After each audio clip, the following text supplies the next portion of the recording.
All right, guys. Well, welcome to our first presentation of the year through OCASG. Today we have a fairly unique topic, as Judy mentioned. It's a very interesting balance between optimism and realism that you'll see we'll have to reach in order for us to reach the best outcomes for ourselves if you're an individual on the spectrum, or for your kids if you're a parent. So let me see if I can start sharing. Can I share a screen here? Okay, share screen. Hold on, let me get it up and going. Okay. Oh, here we go. All good, Alex. You guys can see this? Yes. Okay. So I do want to make sure that we're having a discussion and sort of back and forth dialogue about this, because this is definitely a very unique a way of looking at progress for the families and for individuals. So I would love to hear your thoughts and ideas about this, or where you stand on this particular topic. And when, as Judy was saying, maybe towards the end when we have Q&A, you can share some of the personal experiences where optimism and realism or pessimism, and in many cases, we're not sort of gelling well together. Hopefully information that I'm going to talk about today will give you at least a realistic perspective on the current outcomes for individuals on the spectrum, and some of the things that we can expect and maybe prepare for and predict in the future.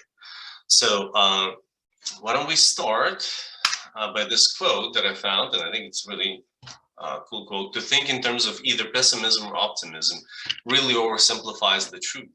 The problem is to see reality as it is." Again, and as you will see, as we're talking today about optimism versus realism, it's going to be important to see how it's actually a blend of two that is usually leading people to achieve and produce the best outcomes. But just as for definition, optimism isn't just, not just definition, what optimism isn't just a good thing, it's a necessary thing. It gives us the motivation and confidence we need to go after the things we seek. And this is very reasonable to believe that, because as we are taking on different challenges, if we don't believe that we can do it, we are very likely to actually procrastinate or avoid the task altogether. So believing in the fact that it can, that the outcome is going to be positive is a necessity. It's not just something that we should hopefully have. It is a need. But there are two different types of optimism. There's unrealistic optimists who believe that good things will just happen. So basically not having the agency in what's going on. And the other types of optimists are the realistic optimists who believe in the power to make good things happen, even through rough conditions. And I think this is very, very important, and probably the most appropriate definition and term for our discussion today. It is the combination of both, having the optimism that things will happen in a positive way, that you will succeed, but also believe that you can make success happen through things like effort, careful planning, persistence, and choosing the right strategies. And then when we talk about choosing the right strategies, the only way one can do that is when you understand sort of the baseline or the facts behind it, so you can be prepared and choose the strategy or develop a strategy based on that. Combining a positive attitude with honest evaluation of the challenges you may meet along the path is the road to success. And so as we are talking about optimism versus realism, or as you see, where I'm headed is truly the combination of both, or what's called realistic optimism. You have to be honest with yourself. You have to be honest with your child about the challenges that are currently present. If one is going to filter things through some kind of rosy picture or sugarcoat things, as they say, frequently that will deter you from the best possible outcome, because you're not necessarily motivating the other person and allowing the other person to have a realistic perspective of what's going on, whether it is a therapist or clinician to a family, whether it's a family member to another family member, whether it's an individual with autism to themselves. It has to be an honest evaluation of where you are in order for progress to occur. So I thought that we can start a little bit with just general information in terms of what current research shows. I did the sort of meta-analysis of some of the studies to get you this information, just so that we maybe get more recent information from 2021. So they estimated that there's, it's a genetic condition. We know that autism has been linked to a number of genes, but they're saying right now that it's between 400 to 1,000 genes that can be predisposed to autism, which means that gene-based therapies are going to be probably very challenging to create. That's why we see so many different phenotypes of autism, so many different ways that individuals present that. And you've heard the saying, when you met one person with autism, you met one person with autism, and that's the reason why.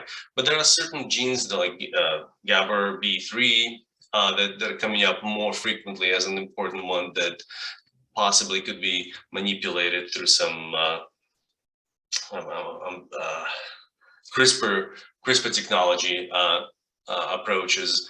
There's also something called decoupling number variants that have been found to be significantly more common than those with ASD, which means certain areas of genome that are repeated or deleted. So we definitely know more about the genetic makeup of individuals on the spectrum, but we're still not anywhere close to being able to have an intervention based on that. We also definitely know that through neuroimaging studies, there's certain abnormalities in different brain regions for those on the spectrum, like frontal cortex, hippocampus, which is responsible for memory, cerebellum, amygdala, the nucleus of the amygdala. We also seen that there's overgrowth and accelerated head growth during infancy that found in children. So these are very common. We know where the areas are. What can we do about that? That still remains a challenge, even though we know specifically where some of the overreactivity or hyporeactivity occurs. We still don't necessarily know how to manipulate that information, that particular part of the brain using that information. We also learned a lot about the environmental factors. There can be independent risk factors that add to the genetic predisposition. We know that parental age can be a factor. Perinatal and obstetric events during birth can affect the chance of somebody showing a phenotype of autism. Maternal factors, such as, for example, the amount of testosterone within the uterus while the child is developing, fetal environment, exposure to the toxins and teratogens. So there's lots of different factors that we know at this point and have been proven over and over again. So this is just general information for you guys. And in terms of the prevalence, we see that 11 out of 1,000 individuals have autism, which is pretty high rate. Definitely a higher male to female ratio of 4:1. But there's been some studies that show that females are actually underdiagnosed. So it's actually maybe more like 3:1 with current studies that are out there. So in terms of the actual outcome, we have seen that for those with language impairments, there's a further increases in risk of social difficulties, clearly. And intelligence and language ability in childhood are definitely predictive for outcome in adulthood. And you'll hear me talk about this throughout our presentation, because it seems like it's continuously showing itself that for the high functioning population on the spectrum, intelligence is a key factor, as well as you can imagine, the social ability in terms of determining the ultimate outcomes. Okay. Interestingly enough, approximately 9% of children that receive the early ASD diagnosis might not meet the criteria for ASD in adulthood, and we'll dive into that more because that's exactly what everybody wants to see happen. Doesn't mean that they don't have autism anymore. It just means that their symptoms are not within the clinical range, and that's important to understand. Higher cognitive skills and participation in early intervention programs, services are definitely predictive for better outcome. The earlier you receive help that addresses particular challenges, the faster the person can get over them and access more neurotypical settings. So that's definitely an important one. Individuals who have more significant increase in tested verbal IQ are more likely to have improved severity scores in adulthood. So again, the connection between verbal IQ, or ability to show your IQ not through just performance, but rather through interaction, will be highly correlated with success in the future. Again, makes sense. Family supports and community supports are absolutely critical for those with ASD symptoms, specifically for their improvement and as well as quality of life. As you can imagine, you guys are all participating in your child's lives. If you're a parent, without your support, the progress would be very different. So we definitely know that, as I say, it takes a village sometimes. The outcome for patients with Asperger's diagnosis, or more, again, higher functioning part of the autism, has shown to be variable in literature. However,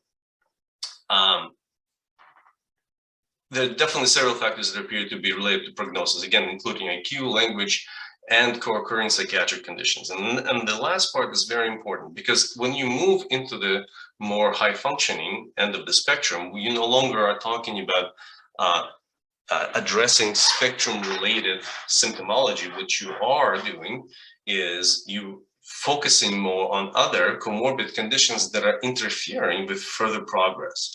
So once the language skills are there, the IQ is within the norm, we begin to see other challenges creep in, such as, for example, anxiety or depression, that begin to be the sort of the main focus in the clinical setting. And as you will see later, also are correlating with positive outcomes. This summary of longitudinal studies actually showed that there's, if you guys want to see the percentage-wise, what's the success rate? So 23% of patients had a restricted outcome, 47% had fair outcome, and 27% had a good outcome. Now, if we're going to be optimists, right, and realists together, we have to look at these numbers and take a look at them seriously. That 23% of individuals with high functioning autism or Asperger's are not performing where they should be. And we need to understand what those reasons are and what those variables were that prevented them from getting there.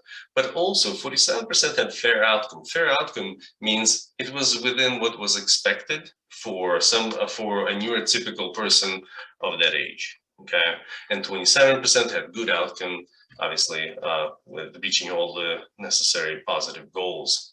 The fair outcome, it's a bit convoluted definition, but if you think about it, even within your typical population, there's lots of individuals who are not faring really well, regardless of their diagnosis. So we have to look at what the general population success rates are in order to see whether or not 47% fair outcome sounds pretty good. It's half of the population is actually doing within the norm, plus 27% on top of that are doing even better. So these are very positive numbers, but we need to know what helped them get there.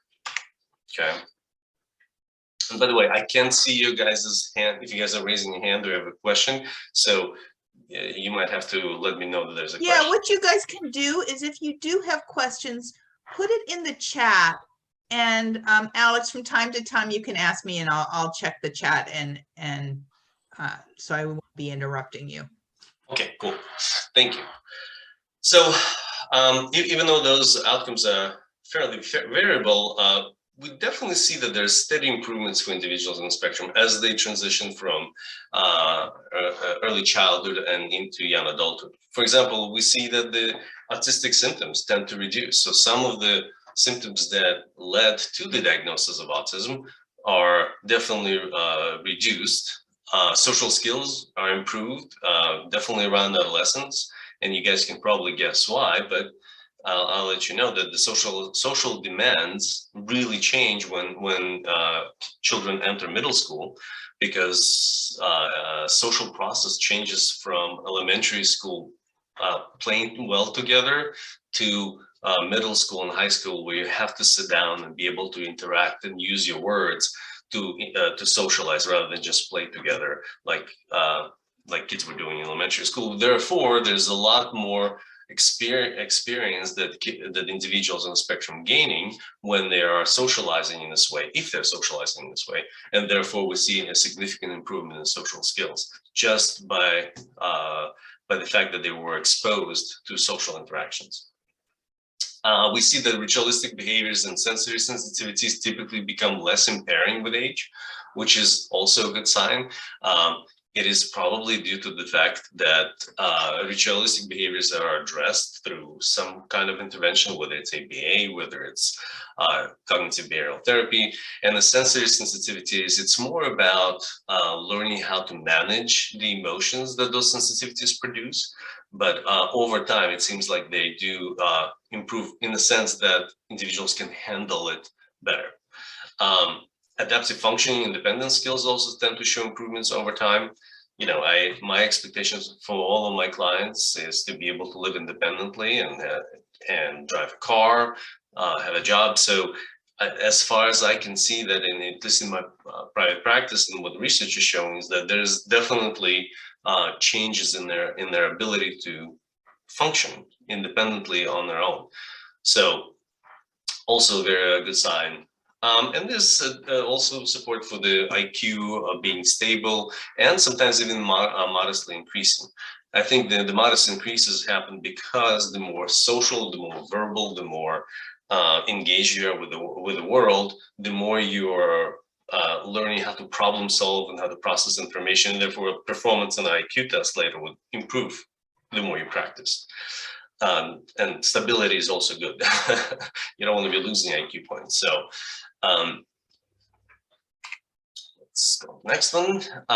So as we were just talking about IQ, it's definitely, the research shows that IQ is alone is not sufficient enough of a prognostic indicator, but it is an important one.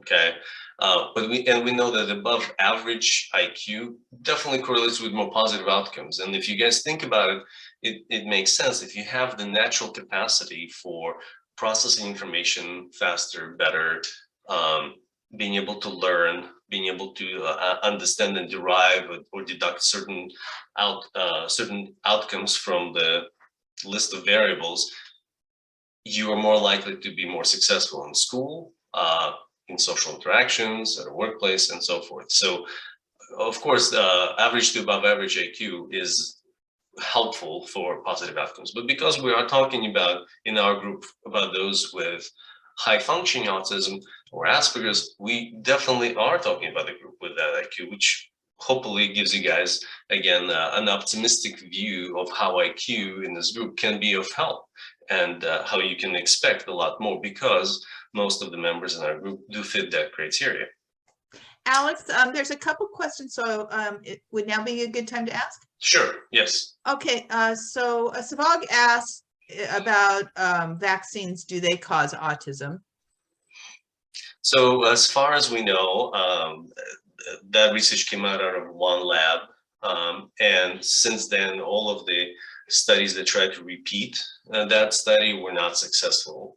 So therefore, at this point, there's no direct statistical correlation between vaccines, especially measles, mumps, and rubella vaccine that was assessed, and autism.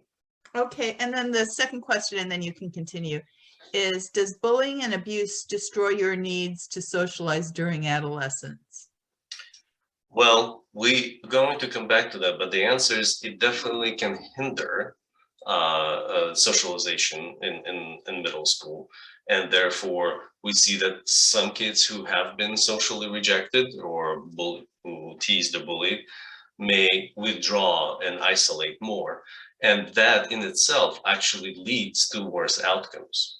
The reason why, because let's say you withdraw for a year or two while you sort of get through middle school and then you go to high school.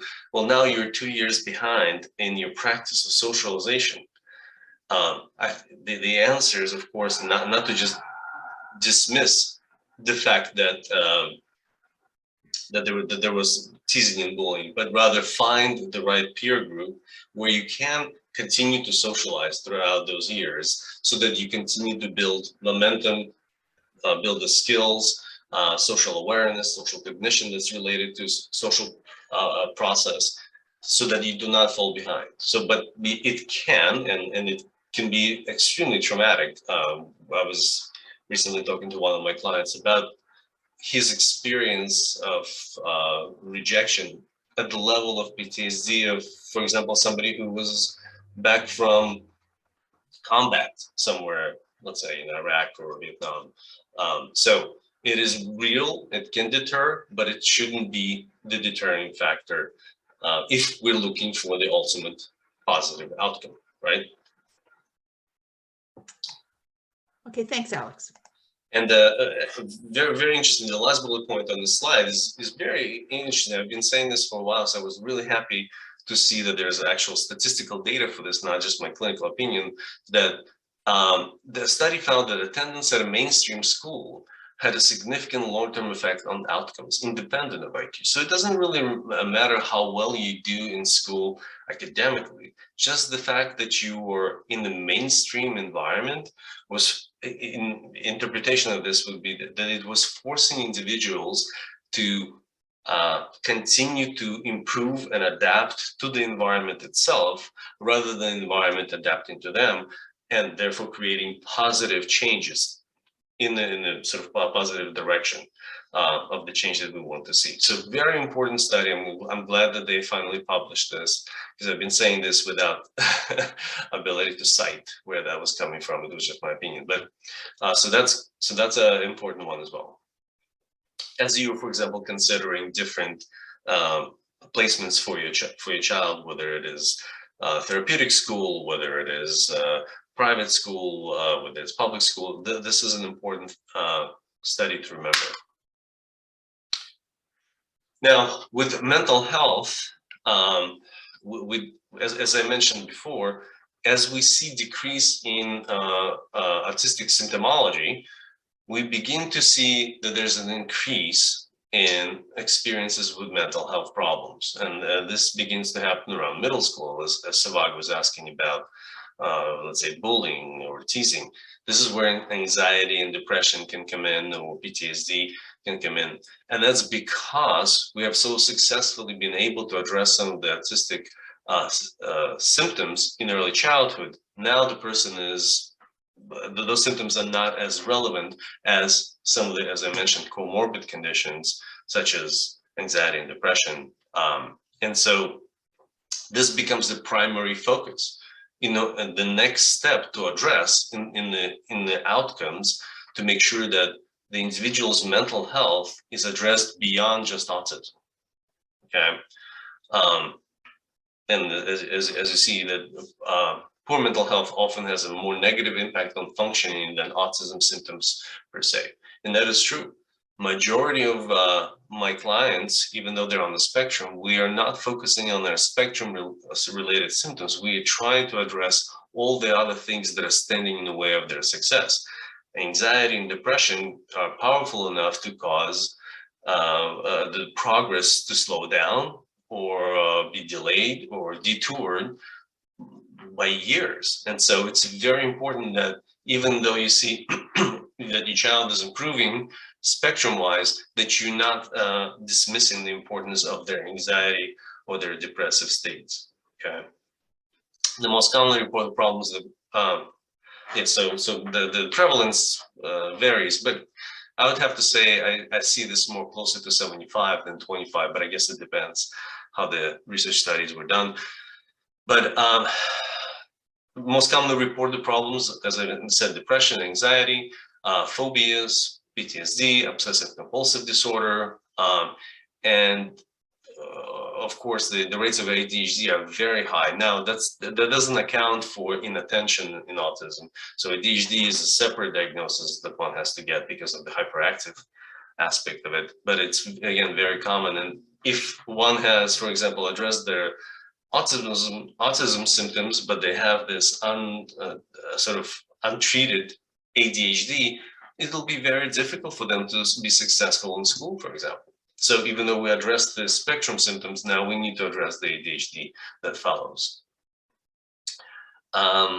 So another recent longitudinal study that was published in 2020, again, very recent, of individuals followed from childhood into their mid-20s found that anxiety symptoms remain fairly stable, which means that as you transition between different stages in life, it's expected for our members to feel anxious because they're facing new challenges. And so it's reasonable to be prepared to help them along the way with each new challenge so that they can get through that successfully. Interestingly enough, ADHD symptoms decreased over time. So, well, actually, kind of like in the neurotypical population of those with pure ADHD, we do see that hyperactivity goes down over time. So people are not as hyper as they grow older, and attention and focus may improve, but it's usually because people have found coping strategies to stay focused in class or at work and so forth. Also, interestingly enough, depressive symptoms tend to increase from adolescence to early 20s. So the very difficult years, right? As you are going through a lot of changes, as there's a lot of growth away from your cohort, and then decreasing after, which means that individuals on the spectrum tend to feel better and happier in the later years after their 20s, which probably means that they have been able to find a good social support system, find a romantic partner, find a job, be able to be self-reliant. So it's a good positive tendency, and hopefully gives you more sort of optimistic outlook on what will happen.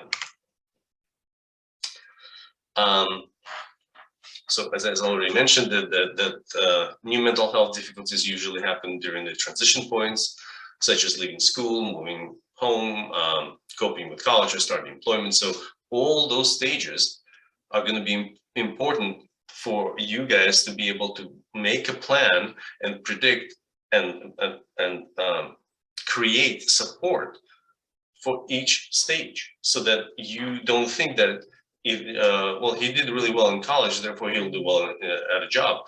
That doesn't mean that. Every new stage is a new challenge, and so you have to be able to learn how to be prepared for it. That's why we said optimistic realism. Let's find out what the challenges will be during that stage, and let's prepare. I didn't put it on here, but after employment, there is romantic life, there is marriage, there is family. For those who want to have kids, how do you become a parent? Because it's no longer just about you and your partner, it's now about a child that is involved. And individuals on the spectrum, on the high functioning end of the spectrum, are having families and engaging in that new stage of life. So again, it will probably produce anxieties, stressors. So helping an individual at that point is essential, because on their own, it might be very difficult to get through it. And they might not be able to ask for that help when they need it. Interestingly enough, individuals with a higher IQ may be more likely to develop mental health problems. Well, you guys heard that intelligence is a double-edged sword. And another saying, ignorance is bliss, right? When you don't know what's going on, you are in a more positive state of mind. But when you have the intelligence to understand and process what's going on with you or in the world around you, it may lead to more depressive feelings, especially if things are happening kind of negative, or can cause anxiety about the future. So very understandable outcome from the study. So we do see also that a lot of individuals say that they experience a lot of mental health issues because there's pressure to conform. to the society, to their environment, to the context in which they live, and sort of having to wear a mask or be different than who they are. And that this kind of social camouflage can be stressful, can be anxiety provoking, and can be depressing when you cannot be yourself. I'll give you a really quick example. I can probably say that it's more than this, but there's at least 5 clients right now of mine who are specifically working on the issue of them being too honest and how that honesty is hurting them in their social environment. And it's very difficult for me from the ethical perspective to say, well, you got to be less honest because, people don't necessarily want to know the truth or can handle the truth. Kind of like from the movie Few Good Men, right? When Jack Nicholson screams, "You can't handle the truth." Well, it is a social camouflage that is required. When somebody asks you how your day was, you cannot go on a rant telling them how terrible your day was. What they want to hear is like, "Oh, it was good, thank you. How was yours?" And move on, right? But a lot of times it is very stressful to constantly be under that kind of pressure to fit in and wear that mask. Again, related to the social process, you can see how if somebody does not have a lot of friends or does not have access to romantic partners, it can affect their depressive states, because being lonely and socially isolated will definitely lead to more significant depressive states. And so this is why we focus all the time on the necessity of socializing and having experience of building relationships in new settings. But as we transition between middle school to high school, we got to make new friends. I don't care if somebody had friends since they were in elementary school or kindergarten. Those friends are great. Let's keep them. But I want to see you make new friends, because that is the most important factor. Can you establish a new relationship in a new setting? You'll have to do this in high school. You'll have to do this in college. You'll have to do this at work, maybe multiple times, depending on how many times you switch jobs. So you can see how having lack of social relationships can add to the mental health status. And again, even though the etiology is from the autistic spectrum, right? What we're really dealing with at the moment are depressive states and necessity to change social engagement rather than some other symptom of autism. Are we good with questions? Sorry, there's I see only 7 questions. I don't know if that's something. Yeah, there's some questions, Alex. It's a good time to ask. Okay. We have, how do you deal with economic worries, realism versus opportunism or optimism? How do you dealing with economic worries? Well, I think a big part of it is planning ahead. Actually, I'm going to be talking about education and employment next. And one of the most important things that I see frequently is that the concept of you got to go to college to experience college as a most important focus actually is highly misleading. And what it leads to is a number of very, very bright, now educated, college-educated individuals who are on the spectrum who went and they followed, for example, their dream of being in college, and they chose a major that was maybe for something like history, for example, that is much more difficult to turn into a specific job. And they're currently either unemployed or are working, definitely way below their level of education. So the worries about financial future are extremely important. You probably heard me talk about this before, but anxiety about the future is a necessary drive. Without that anxiety, we're not driven to change. We're not driven to do anything extra.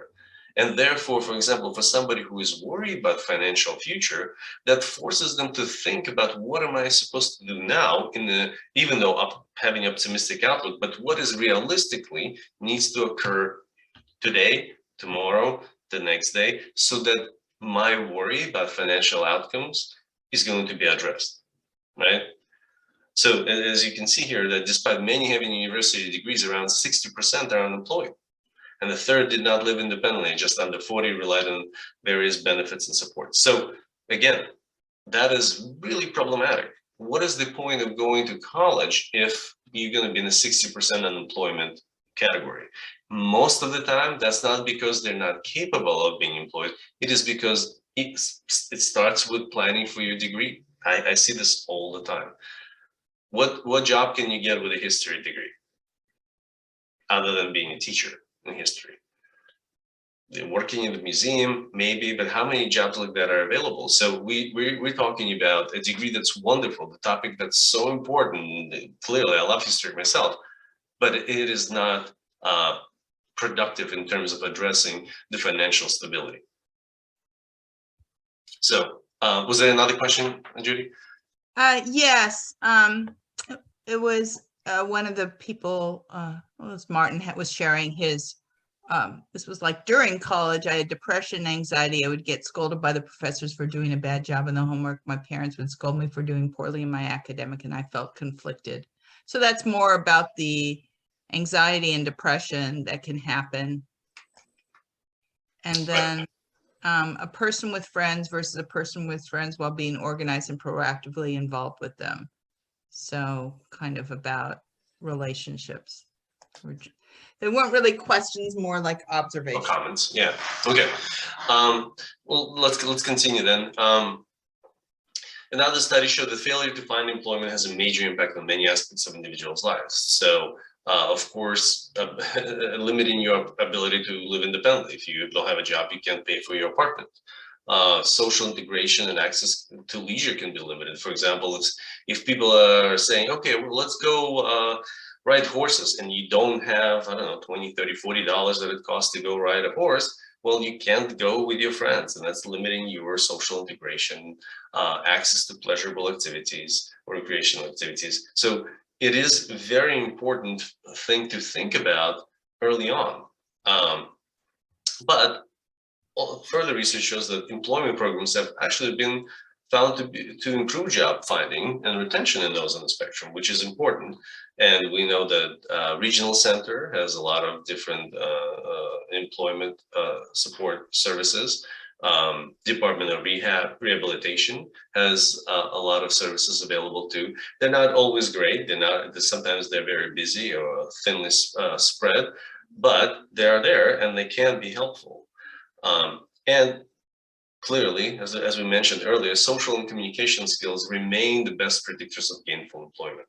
So it is, interestingly enough, it's not the degree, it's not your academic prowess, it's not your knowledge, it's not your skills, it's your social communication skills that remain to be the #1 predictor. Because if you're able to communicate and relate to people in the interview, once you get the job at work, a lot of our population, a lot of people that we are talking about have the necessary knowledge and the necessary skills to maintain their job. What we see more often is that if they don't have the social communication skills, but they have the work performance skill, they might not get the job or maintain it because of the social issues. So again, very important to focus on that and not let go of it. I've said this to the parents ever since I've started. I don't care how well they do academically. I mean, we need to address issues if there's difficulties with academics, but if they're getting all A's, this is not the time to hang your head and just let them glide through middle school and high school. The social communication skills is an absolute necessity to focus on.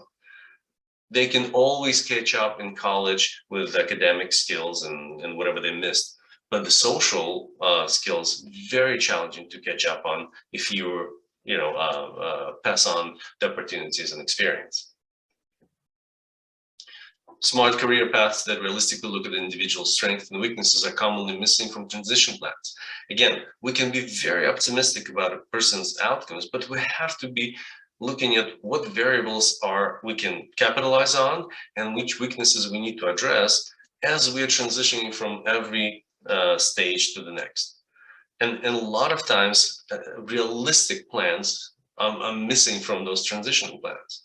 I see sometimes in IEPs at school, there'll be things on their IEP where they will say, planning to get a driver's license as a transitional step. Well, great. I think everybody should drive in California. They have to drive as long as they have the physical and mental ability to do so.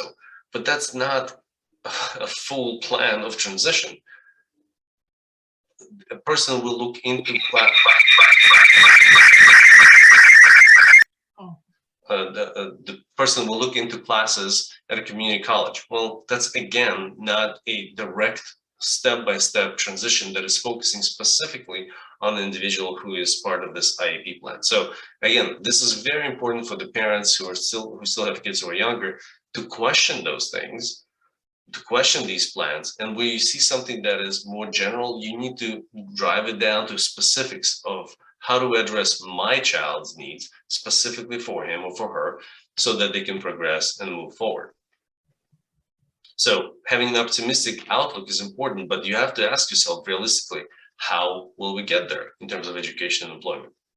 What are going to be the steps? And can my child take those steps, or can I take those steps as an individual on the spectrum? Again, something new that came has been now focused in literature is something called optimal outcome. And I think we're going to talk about this too, because we talk about optimism. Well, we all probably are talking about for our kids or for you guys yourselves to achieve that optimal outcome. So what that means is defined as a positive trajectory in children with prior diagnosis of ASD who following a therapeutic path, and it's very important, therapeutic path, not just the natural progression, but therapeutic path means being assisted with different therapeutic approaches, showed not only significant reduction in core symptoms of autism, but also positive evolution of social, adaptive, affective, and relational skills. That is what, at this point, the literature on high functioning autism is focusing. How can we achieve this optimal outcome? Which means the expectations are high in terms of what can be done for an individual on the spectrum. There's no longer mediocre outcomes as something to look forward to. You can actually achieve improvements in all four of those areas through your individual evolution. The definition foresees that the absence of typical symptoms of autism, so for example, deficits in the social, communicative, and affective spheres, and restricted and repetitive behaviors and interests, and the presence of an average IQ. So even there's a reduction of autistic symptomology, presence of an average IQ, which means that you are somewhere between 85 and above on the IQ scale.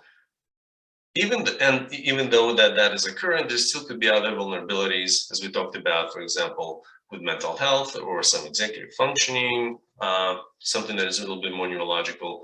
So this is the next step of expectations, and they call it optimal outcome. Actually, I think I like that definition, and I like that guidance and direction, that this is where we want all of our kids to end up. And the question is, I guess the most important factor here is, what is the therapeutic path that you have taken? What was it? Was there a time that assistance was not provided? And how did it affect the outcome? So again, realistic look at what's going on, rather than pure optimistic hope that everything is going to turn out somehow better. So in terms of the optimal outcome, while children with ASD exhibit outcomes that vary widely, moving off the autism spectrum into the social and communication function that is within normal limits is not generally considered a realistic goal. Interestingly enough, this came from previous years of literature. However, at this point, a minority of individuals with ASD will lose the diagnosis as an optimal outcome. So we're now talking about a lot of, it says minority here, but that's because they've included the full spectrum into these studies. We have to, I have to define this. That means that there were individuals with severe intellectual disability, with severe spectrum-related symptomology. And that's why when they say optimal outcome, they say minority of individuals. But if we only looked at the high functioning part of the spectrum, this it no longer becomes a minority. As we said before, 47 and I believe 27% are within the average or above average in terms of the outcomes. So really optimistic expectation. So there's some conclusions that we can make from this is that losing the ASD diagnosis is a possibility for some of the children. And at least for some children, it's not due to misdiagnosis. So it's not like they were not diagnosed correctly and they were really ADHD all these years, or pure ADHD all these years. It's because there was such a significant improvement in ASD symptomology, they don't no longer qualify, which is great. Now, does it mean that they don't have autism? Because again, we're talking about neurological differences here, but at least whatever challenges they have don't cause them severe problems in day-to-day living. Another point, the optimal outcome is associated with higher cognitive functioning, somewhat milder initial symptoms. So we know the less symptoms you have in the beginning when you were diagnosed, and higher IQ, you're more likely to reach the optimal outcome. And we accept the fact that there still might be some residual challenges with attention, executive functioning, emotional functioning, and other mental health related issues. Yeah, so interestingly enough, even though it's between 3 to 25% of the cohorts that they looked at that reached the optimal outcome, they have no idea how many of them actually reach the optimal outcome without direct interventions. Yet again, saying that intervention is the key to the person's success. Now, alternatively, there's been a lot of voices from individuals on the spectrum who are high functioning, who are now talking about this concept of optimal outcomes as something that doesn't necessarily include their opinions in it. We basically have an idea of what that optimal outcome is, and then we impose that on the population. And they're saying that, you know, actually, it might not be this way for them. So those normative standards might not be what they consider to be optimal outcome for themselves.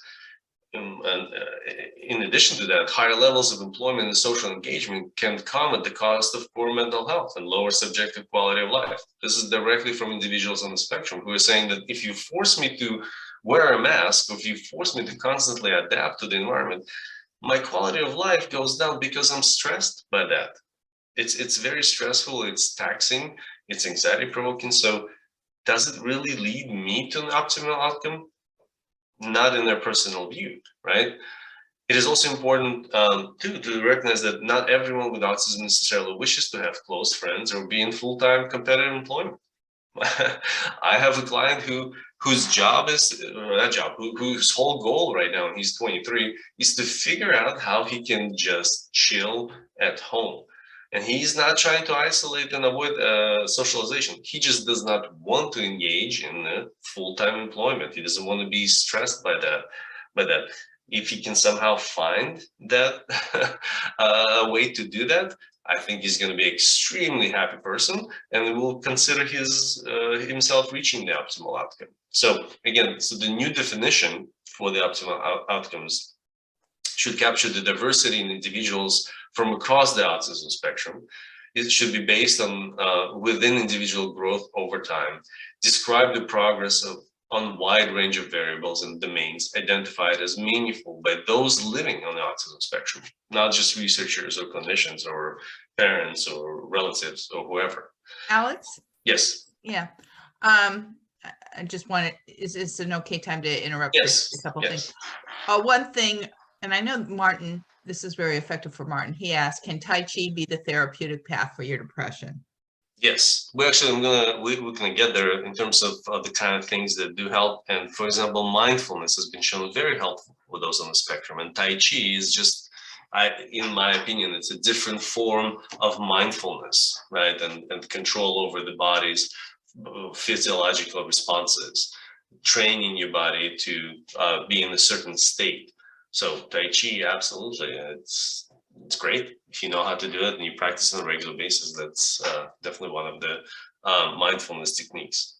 Okay, and I just wanted to make this comment is my brother is a really wonderful man. He is not on the spectrum or anything, but he's struggled with dealing with stress his life. He has colon issues. And so he's chosen a lifestyle where he's not. Okay. And so it's a much lower key. And that, I think that kind of ties into your view of, you know, the optimal outcome. It may not be the same for everyone, dependent on what level of stress they're able to take on and what they can, what they find meaningful in their life. Absolutely. So individuals with ASD in these studies reported that these are important factors for their personal optimal outcomes. For example, having a positive autistic identity, being okay with the diagnosis and accepting the neurodiversity of that particular condition. Having other people better understand what autism is. We're still dealing with lots of stereotypes that are not necessarily positive. And, you know, because of our group specifically supports individuals who are more high functioning on the spectrum, it is important that there is more positive view of what autism is. And I think recently there's been some positive changes in that. Certain people come out and they mention that they're diagnosed on the spectrum, and people usually respect them. Like, for example, Elon Musk recently did that on Saturday Night Live. I think that carried a lot of positive effect for the stereotypes. Another point that they mentioned is environmental modifications to help with sensory difficulties. Well, the good thing is that at least the employment and educational settings technically supposed to provide supports with the sensory challenges. So in most important areas of education and career path, we can get those supports due to the laws that have been passed within the ADA and the academic settings, and just in general, wider recognition the autistic people's contribution to society. Again, like I said, people like Elon Musk coming out and mentioning that he's on the spectrum or has diagnosis of Asperger's, and the recognition that people like that are out there, they're moving our society forward. They are the out of the box thinkers who take their unique cognitive makeup and help our society or help our progress is essential. And I think these are the kind of things that are important to an individual who's on the spectrum themselves, rather than, as I mentioned earlier, the normative criteria that we consider to be good outcomes. Now, in terms of what I mentioned many times, therapeutic path and interventions, and this is very important that we think about what can be done. Unfortunately, there's really limited number of adult evidence-based interventions out there. Less than 1% of all the research studies. It's such a small percentage. I think it was something like 57 studies out of 23,000 focused on actual interventions of what you can do for somebody who's an adult on the spectrum. And that means that the researchers need to step up a little bit more and try to find something that would be helpful. A lot of studies focus on medication, right, pharmacological trials. And it is important to say that for a lot of individuals on the spectrum, psychopharmacological focus is absolutely necessary. A lot of times, if one, for example, cannot maintain control over their emotions, they might not be able to successfully socialize in a social context. Right? If somebody's overreactive, or if somebody is easily triggered, that might not work too well, for example, in middle school and high school, because kids constantly poke at each other and they tease each other. And if you blow up every time that happens, well, your social success is going to be limited.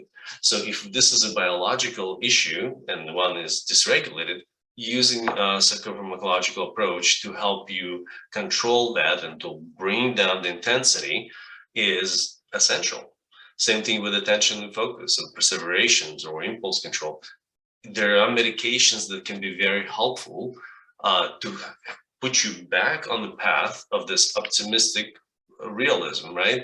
I want to have positive outcome in school. Well, therefore, I have to do certain things that will address these problems that we honestly identified for ourselves. And if one of them is the need for medication, well, there's definitely support for medications being very helpful. Social interventions are, of course, the most studied. Our peers program continues to be cited in lots of treatment literature that it shows shown to be highly efficacious to increase social functioning outside of the treatment context, which means that it's not like individuals just learn how to socialize better. They were actually able to apply that in other social settings, which is what we all want to see happen.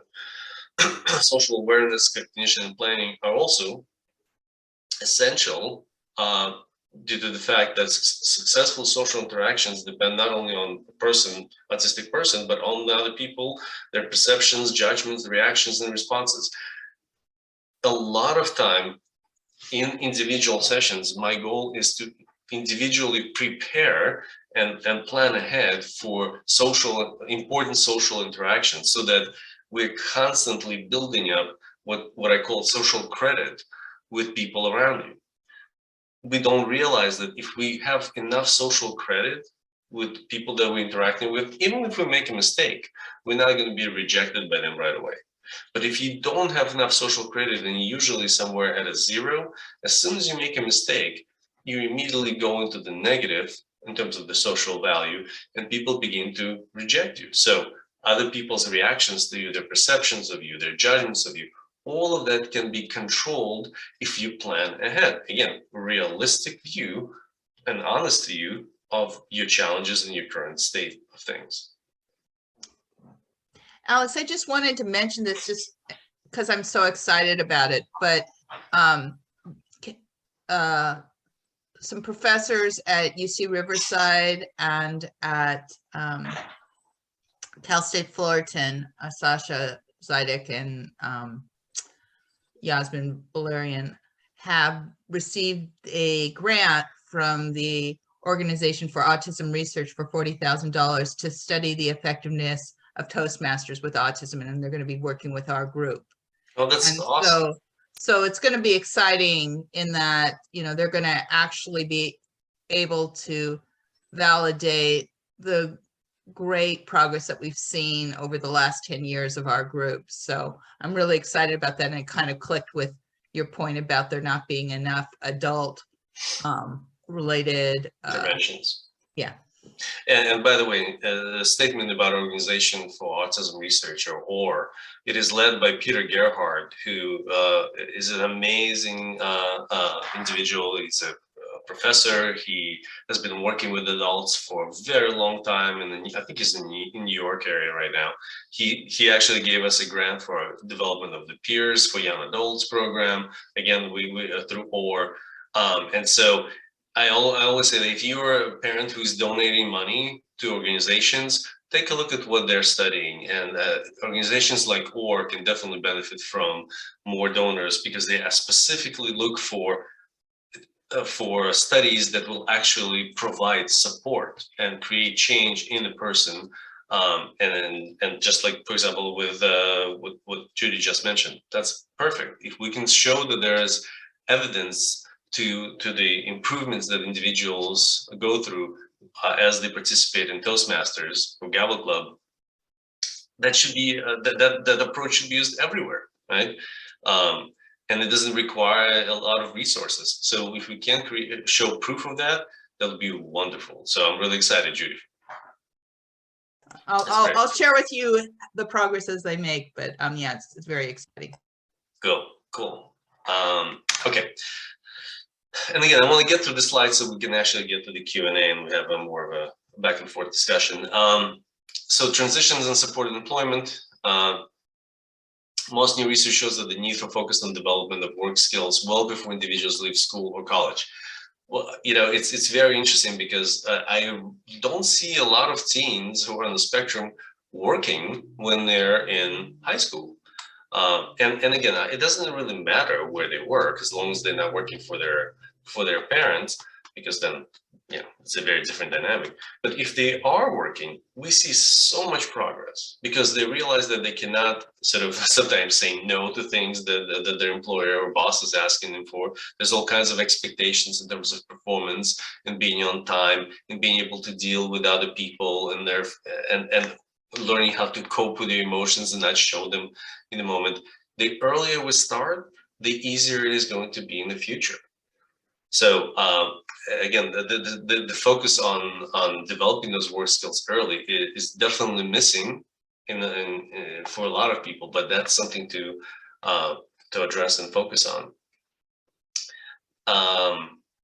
Also, those who received the transition services in early adolescence were actually more likely to be employed and earning higher wages as adults because they had the right work skills by that point to be able to deal with the work environment and all of the stressors that come with it.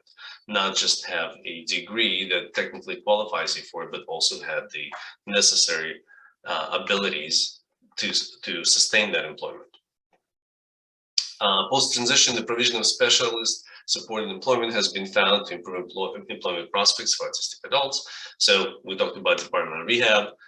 Again, if you're not part of it and you're a young adult, you should register with them. It's a free service. They can only help. The degree of help will vary, but why not? Even if you're not part of a regional center, that's probably your best source of support. And as I mentioned earlier, work experience in high school and college is essential. However, for example, I don't recommend that somebody starts working in college in their first and second year. There's a lot of adjustment happens for those who go to school. And so I say focus on the social, educational aspect so that you can get used to the new setting. And then in the third and fourth year, this is when you can try your hand in internships, volunteering, or any kind of work experience that you can find at that point. And we talked a lot about this, but the necessity to improve mental health cannot be understated. So there's lots of interventions in terms of for mental health that improve mental health, behavioral. You guys heard about ABA that uses behavioral strategies that can be used in for a variety of different issues. It's less. I would say it's less useful for those who are older. I would use that more with younger kids and middle school kids, maybe high school. Hopefully by the time they're in college, you've addressed all of the behavioral challenges by then.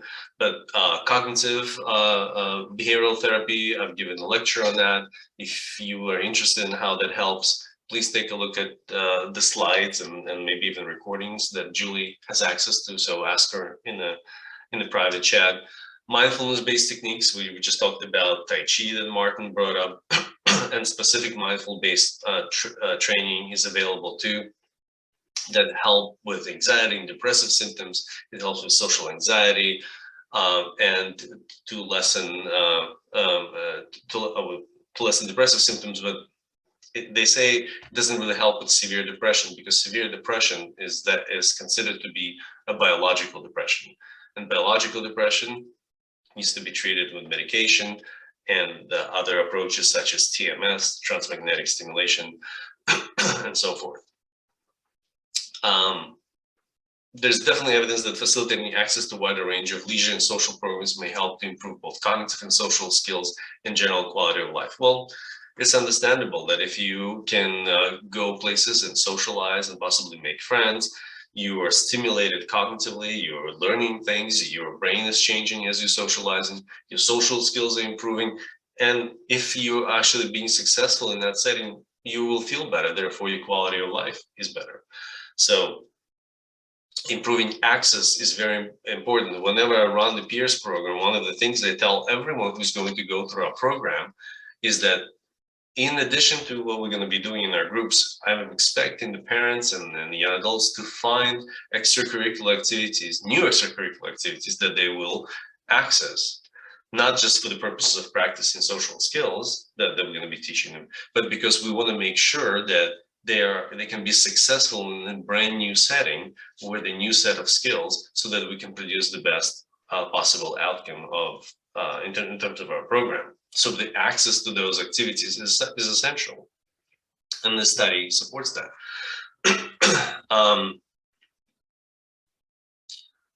Okay, so next point, you guys can read through that. We already talked about that before. So I don't know if you guys see this little image on the right. I don't know if it's being blocked or not. That's better. The pessimist complains about the wind. The optimist expects it to change, and the realist adjusts the sails. And I think this is the main point that we're trying to make today, is that it's important to be optimistic because you have to believe in your own success or success of your child. But it's also important to not just focus on what's going on and the problems that are happening, but rather on how do you address them, how do you adjust your sails so that you can take a pivot and go in the right direction. So regardless of the statistical data from research, the reality is that every individual will have their own trajectory based on a complex number of variables. I can go through everyone's history here, and you will see that there's just so many different personal things that are affecting the trajectory of the path. But it doesn't mean that a realistic, honest plan cannot be developed to help them improve. I usually am very direct, maybe sometimes too direct with my clients and families, because I want to make sure they understand what they need to do to get to the success, to the optimal success for themselves or for their child. So optimistic expectations help the individual and the family by giving them the drive, the motivation to take on and tackle aforementioned areas of need. And the change will not occur in the vacuum. For every action, there's a reaction. So if one is sitting at home and, let's say, isolating in a room, that's something that we see a lot, day to day, and they just, let's say, go to school and only go to class in college and come back to their dorm room or their home, or they just go to work and they come back and they stay at home. You cannot be just optimistically thinking that things will change. Something has to create that change. That's why for every action, there is a reaction. As soon as you begin to create some kind of new changes in the individual's routine, you will begin to see improvements, or you will begin to see what's the next step that we need to take to help them reach the next stage. So cannot just assume that things will get better on their own. We would call it this autistic cryostasis. If you let the person just sit there over the years, no change will occur. You know, I've seen people who waited for 10 years before they seek help, and now they're in their 30s. Well, yes, we can still do something for you, but we've lost now a decade of experience time, right? So it's going to be more difficult, be problematic. So, and my question is, what happened?